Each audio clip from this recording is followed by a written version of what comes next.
Interior abdominal wall की सबसे पहले हमारे पास स्किन आती है। स्किन की लेयर रिमूव करते तो हमारे पास आता है सुपरफिशियल फेशिया। सुपरफिशियल फेशिया की भी दो लेयर्स होती है, एक फैटी लेयर होती है और एक मेम्ब्रेनियस लेयर होती है। फैटी लेयर का दूसरा नाम टैम्पर फेशिया होता है और मेम्ब्रेनियस लेयर का दूसरा नाम स्कार्पास फेशिया होता है। देन हमारे पास डीप फेशिया आता है। डीप फेशिया इतना प्रोमिनेंट नहीं होता, सिर्फ एक थिक सी लेयर प्रेजेंट होती है। डीप फेशिया के बाद हमारे पास मसल की लेयर आती है। आपके जो इंटीरियर एब्डोमिनल वॉल के मसल्स मेनली चार होते हैं और एक एसेसरी मसल होता है पिरामिडालस। एक्सटर्नल ओब्लिक होता है जो कि ओरिजिन होता है इसका लोअर रिब से निकलता है और xiphoid process linea alba, pubic crest, pubic tubercle और आइली क्रेस्ट के अंदर जाके इंसर्ट हो जाता है। लोअर सिक्स थोरेसिक और हाइपोगैस्ट्रिक इलियो इंग्वाइनल जो T7 से लेकर T12 और L1 नर्व होती है वो इसको सप्लाई करती है। फंक्शन क्या होता है? एक्सटर्नल ओब्लिक और इंटरनल ओब्लिक बेसिकली एब्डोमेन के सारे मसल्स का फंक्शन एक तरह से ही होता है with a little bit difference. इन्होंने सपोर्ट करना होता है आपके एब्डोमेन को, जो एब्डोमिनल कंटेंट्स होते हैं उनको कंप्रेस करना होता है, उनको फिक्सेट करके रखना होता है, पोजीशन में करना होता है और रोटेशन ऑफ जो आपकी ट्रंक होती है एंड थाई की रोटेशन, आपके हिप जॉइंट की मूवमेंट्स वगैरह उनको असिस्ट करना होता है और फोर सेक्शन जिस तरह पार्चुरेशन होगी, मैच्योरेशन होगी, डेफिकेशन होगी, उनको असिस्ट करवाना होता है। इंटरनल ओब्लिक का इसका ओरिजिन होता है आइली क्रेस्ट से आ जाएगा और लैटरल 2/3 ऑफ इंग्वाइनल लिगामेंट से और इंसर्ट हो जाता है आपका जो लोअर 3 रिब्स और कोस्टल कार्टिलेज ज़ीफॉइड प्रोसेस के अंदर। सेम सप्लाई है इसकी लोअर सिक्स थोरेसिक और L1 नर्व इसकी सप्लाई करती है एंड स्टीम एक्शन आ जाएगा। ट्रांसवर्सैलिस एब्डोमिनल मसल होता है जो कि लोअर सिक्स कोस्टल कार्टिलेज से आइली क्रेस्ट या लैटरल 1/3 ऑफ इंग्वाइनल, लैटरल 2/3 से इंटरनल ओब्लिक आ रहा था और लैटरल 1/3 से ट्रांसवर्सस मसल आ रहा है और इसने इन ज़ीफॉइड प्रोसेस लीनियर एल्बा के अंदर इंसर्ट हो जाना है। Nerve supply same T7 to T12 and L1 और इसने एब्डोमेन के कंटेंट्स को कंप्रेस करना होता है।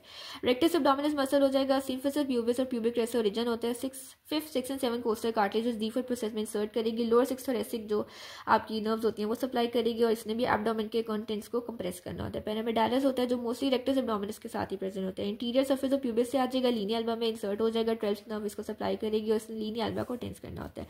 इसके अलावा दो तरह की और हमारे पास एक मस्कुलर से अटैचमेंट्स होती हैं। कॉन्जाइन टेंडन होता है और क्रेनियोस्टाटिक मसल होता है। कॉन्जाइन टेंडन होता है जो इंटरनल ओब्लिक के लोअर मोस्ट फाइबर होते हैं वो ट्रांसवर्सस एब्डोमिनस को ज्वाइन करते हैं, यानी इंटरनल ओब्लिक और जो ट्रांसवर्सस एब्डोमिनस है इन दोनों ने मिलकर कॉन्जाइन टेंडन बनाना होता है और ये लीनियर एल्बा से अटैच होता है मीडियली और जिसका लैटरल मार्जिन फ्री होता है। क्रेनियोस्टाटिक मसल होता है जो कि इंटरनल ओब्लिक के फाइबर जो स्पर्मेटिड कोट को सराउंड करते हैं वो क्रेनियोस्टाटिक मसल बनाते हैं। मसल लेयर के बाद अगली जो हमारे पास एब्डोमेन के अंदर लेयर आती है वो होती है ट्रांसवर्सैलिस फेशिया की लेयर।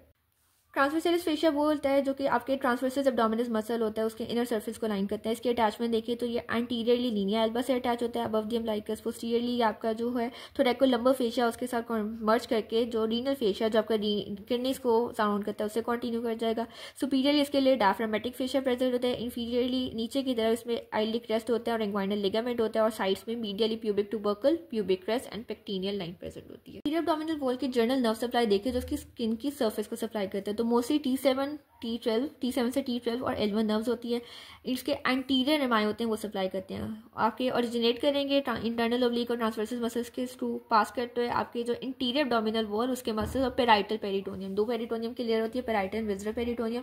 विज़रल पेरिटोनियम की सप्लाई सेम होती है जो अंडरलाइंग विज़रा होता है। लाइक स्टमक को जो विज़रल पेरिटोनियम लाइन कर रही है तो उसकी सप्लाई वही स्टमक को जो सप्लाई कर रही होगी वही उसकी विज़रल पेरिटोनियम को सप्लाई करेगी।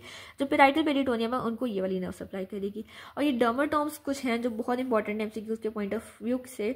T7 जो थोरेसिक वर्टेब्रा है उसके लेवल के ऊपर ज़ीफॉइड प्रोसेस का डर्माटोम होता है। T10 के ऊपर अम्बिलिकस और L1 के ऊपर प्यूबिस होती है। आर्टरीज होती हैं। सुपीरियर एपिगैस्ट्रिक आर्टरी आ जाती है जो कि इंटरनल थोरेसिक आर्टरी की ब्रांच होती है, upper part of interior abdominal wall को सप्लाई करती है। इंफीरियर एपिगैस्ट्रिक आर्टरी जो एक्सटर्नल आइलिक की ब्रांच होती है और ये lower central part of interior abdominal wall को सप्लाई करती है। डी सर्कमफ्लेक्स आइलिक आर्टरी होती है जो एक्सटर्नल आइलिक की ब्रांच होती है और ये lower lateral part, central part को इंफीरियर एपिगैस्ट्रिक, जो लैटरल पार्ट है उसको the circumflex iliac artery supply करेगी। Lower two posterior intercostal arteries जो डिसेंडिंग थोरेसिक एओर्टा की ब्रांचेस होती हैं इन्होंने lateral part of interior abdominal wall को सप्लाई करते हैं। और लंबर आर्टरीज होंगी, लास्ट वन लंबर आर्टरीज जो आपके एब्डोमिनल एओर्टा की ब्रांचेस होती हैं इन्होंने भी lateral part of interior abdominal wall को सप्लाई करना है। नेक्स्ट वेन्स आ जाएंगी।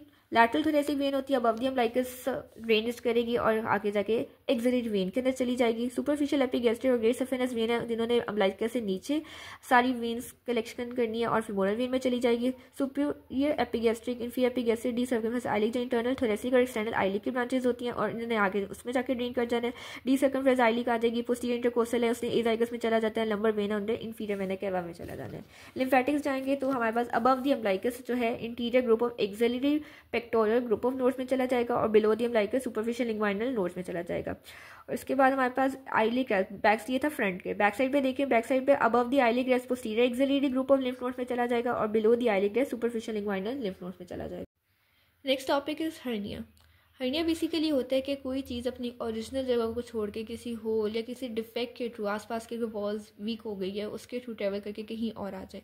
हमारे पास डिफरेंट टाइप्स है हर्निया की। पहले है एक्सटर्नल हर्निया। एक्सटर्नल हर्निया में क्या होगा कि आपके एब्डोमेन के कोई भी कंटेंट्स हैं वो एब्डोमेन की जो एंटीरियर पोस्टीरियर वॉल्स है उसके थ्रू उसमें कोई ऐसा डिफेक्ट आ जाए, प्रोट्रूड करके कहीं बाहर आ जाए।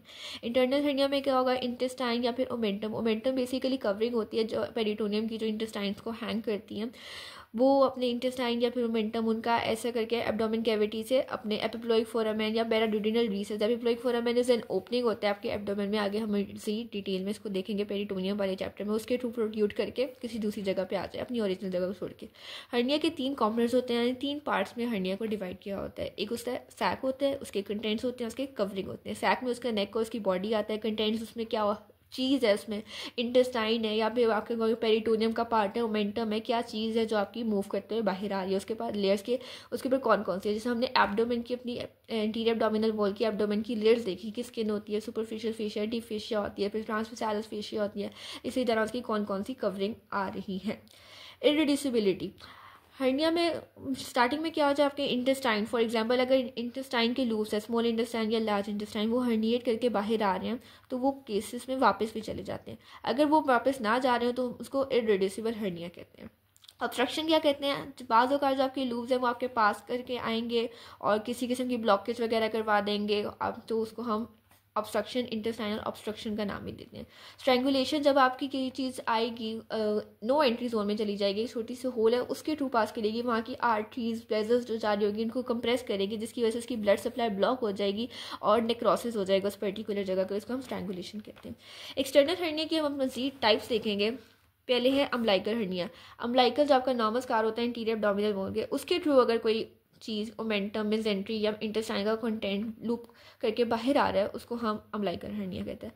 पैरा अम्बलाइकल हर्निया कह रहा है कि अगर लीनियर एल्बा के थ्रू आ रहा है, लीनियर एल्बा में कोई भी डिफेक्ट है जो आपकी एब्डोमेन के दरमियान एक वाइट सी लाइन होती है उसके थ्रू अगर आ रहा है तो उसको हम पैरा अम्बलाइकल हर्निया कहते हैं।